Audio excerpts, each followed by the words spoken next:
So D caused some aggravation, and it's asking for D and E, all the local maximums and all the local minimums.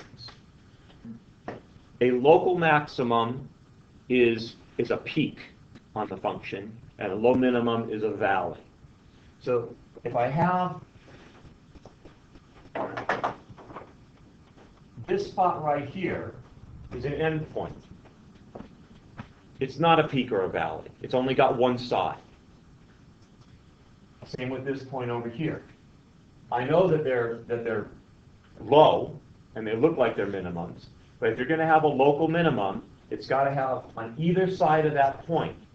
It's got to have a local minimum on either side of the point. It has to have all the other points on either side of it as greater than that point.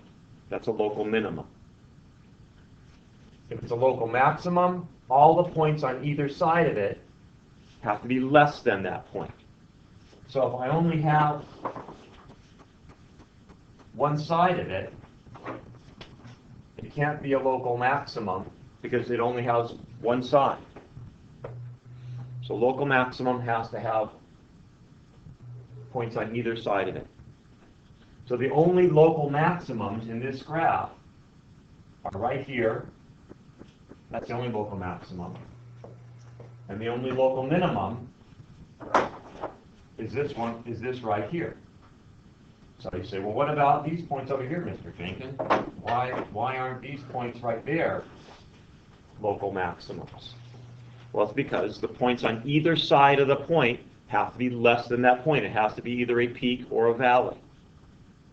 And this is kind of one side of each of these 2 points here is a plateau. It's not like a peak or a valley. So those points don't count. The only ones that count are this one and that one. That's the first part of this one. The second part is when you say what a local maximum is or what a local minimum is, you have to write it correctly. So you have to say, so for my local maximum here,